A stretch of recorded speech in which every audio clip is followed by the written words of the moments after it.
$5,000. I want you to sit with that number for a moment before I tell you anything else. $5,000 is not nothing. I want to be precise about that, because the story I am about to tell you is not a story about a man who had nothing. Nothing is its own kind of crisis, with its own specific gravity, and its own set of available responses. $5,000 is a different kind of crisis. $5,000 is the number that is just enough to prevent the immediate emergency, while being nowhere near enough to prevent the approaching one. It is the number that lets you sleep at night, while making sure you cannot sleep deeply. It is the number that sits on the nightstand and looks at you. I had looked back at that number for 4 months before I did anything about it.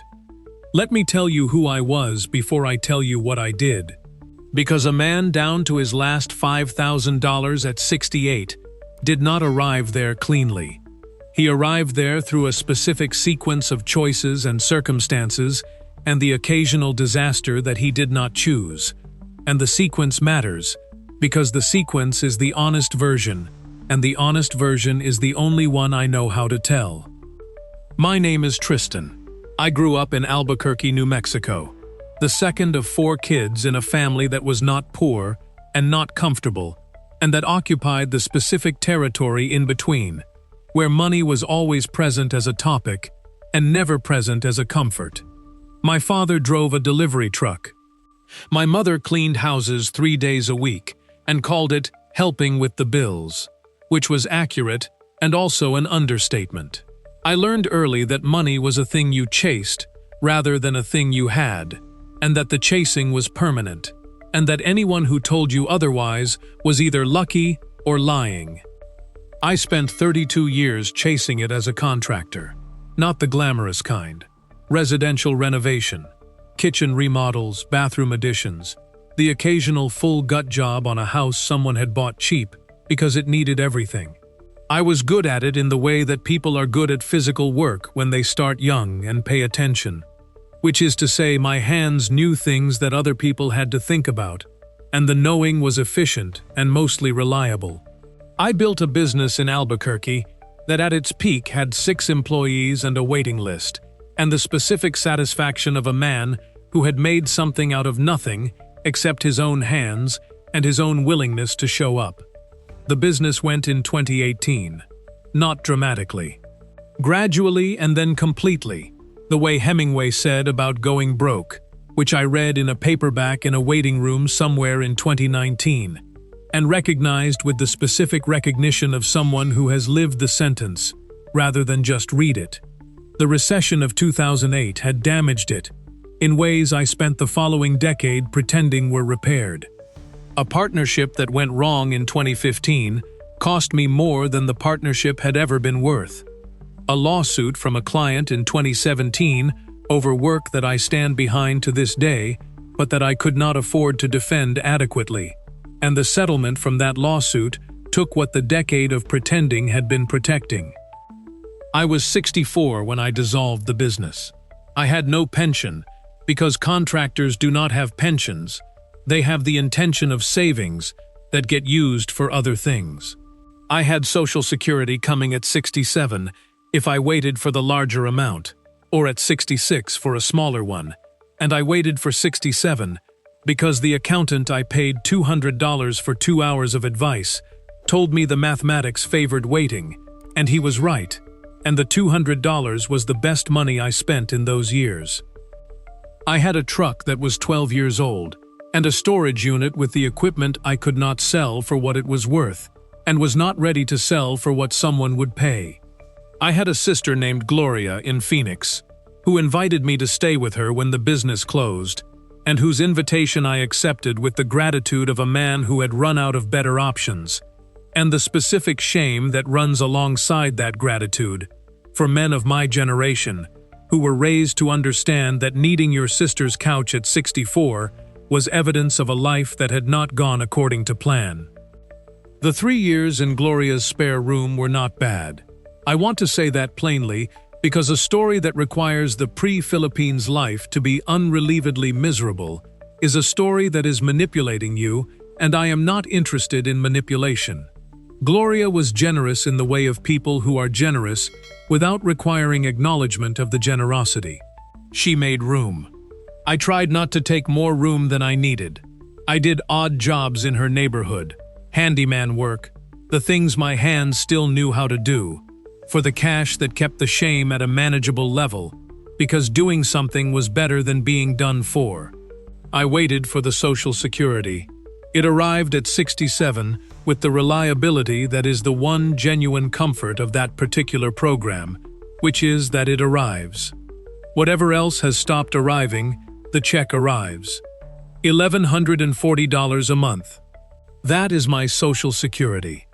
I want to give you the precise number, because the precise number is what makes the rest of this story possible and comprehensible, and I will not round it, because rounding it would change what it means. $1,140 a month. In Phoenix, Arizona, in 2021, $1,140 a month, after the expenses that Gloria and I had agreed I would cover, which were my portion of the utilities, and my own food, and the storage unit that was still running $60 a month, like a subscription to a past life I couldn't cancel, left me with approximately $280 per month for everything else. Everything else included my medications. I have high blood pressure. I have the early stage type 2 diabetes that my doctor in Albuquerque had been discussing with me since I was 59, and that I had been managing through the combination of the medication and the selective interpretation of what managing means. I have a knee that was operated on in 2011, and that has been conducting its own independent relationship with pain ever since. A relationship I am not a party to and can only observe from the outside. The medications for the blood pressure and the diabetes ran me $110 a month, even with the GoodRx discounts that Gloria had found for me and insisted I use. I saved the way a man saves when saving is the only option left that isn't surrender. Carefully. Without margin. The way you pack a wound with whatever is available, because the alternative to packing it is bleeding out. Every month I put something aside from the $170, sometimes $40, sometimes $60, on a good month when the handyman work had been steady.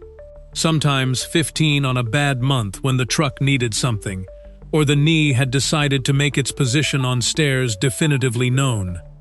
By the end of year 1, in Gloria's spare room, I had saved $2,300. By the end of year 2, I had $4,100.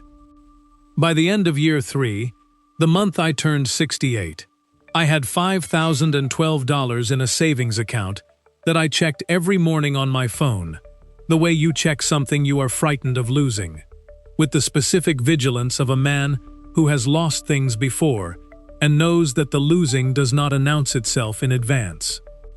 $5,012, 68 years old, a spare room in Phoenix, a truck that was now 15 years old, and that my mechanic, a man named Ray who had been servicing it for 8 years and who told me the truth because he respected me enough not to do otherwise, had told me in April was 18 months from a decision I did not want to have to make. I lay awake a specific night in May, looking at the ceiling of Gloria's spare room, listening to the Phoenix night, which in May is already the hot night, and I thought about the arithmetic. Not the emotional arithmetic, the actual arithmetic. 1140 coming in, 380 going out in fixed expenses, before I ate anything or drove anywhere or existed in any way that cost money. The handyman work unreliable in the summer, because Phoenix in summer was not the season when people wanted strangers in their houses with their heat and their anxiety and their lack of available contractors. The truck making its quiet argument for replacement that I could not finance. The $5,000 sitting there not growing in any meaningful way because the interest rate on a savings account in 2022 was the interest rate that banks offer when they want to be polite about not paying you anything. The arithmetic did not produce a future. That is the precise way to say it.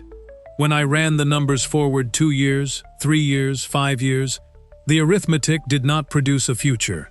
It produced a continuation of the present with degrading margins, until the margins reached 0, and I was not 68 anymore but 71, or 72, with no truck and no savings, and the conversation with Gloria that neither of us wanted to have, becoming unavoidable. I am an Albuquerque contractor. I am not a man who does a lot of reading. I want to say that without the false modesty that people sometimes apply when they're about to admit they read something, as if reading requires apology in a certain kind of man. I do not read much. I read trade publications and instruction manuals and the occasional thing that crosses my path in a waiting room and that I finish because putting it down feels like giving up on something. I am not a man who sits with books. But I had a phone, and I had a ceiling to look at in May, and I had an arithmetic that was not producing a future, and at 2 in the morning, I started searching. Not with a specific destination, with the open-ended desperation of a man who has run the numbers and needs the numbers to be wrong. I typed things into the search bar that embarrassed me slightly as I typed them. Affordable retirement abroad. Living on Social Security overseas. Best countries for fixed-income retirees. The internet produced its usual mixture of the useful and the useless, and I read through it with the attention of a man who was doing due diligence on his own survival. The Philippines came up with a frequency that was itself a kind of argument. Not from one source, from many. Independent sources with different voices and different circumstances that kept arriving at the same place on the map. I read for 3 nights. I made notes on the back of a receipt from the hardware store because I did not have a notebook, and receipts were what I had. I read about Dumaguete specifically because it came up more than anywhere else for people in situations adjacent to mine, people with fixed incomes and uncertain margins who had gone looking for a place where the math worked differently. I did my own math. With the Philippine numbers from the sources I thought were most honest, which were not the ones telling me I could live on $400 a month, because any number that sounds like a sales pitch should be treated as a sales pitch. With the numbers from the people who wrote like they were talking to someone they respected, rather than selling something. With those numbers and my 1140, and the 5,000, and the 15-year-old truck that I was going to sell, because I was going to need the money for the flight, and the landing, and the first months while I found my feet.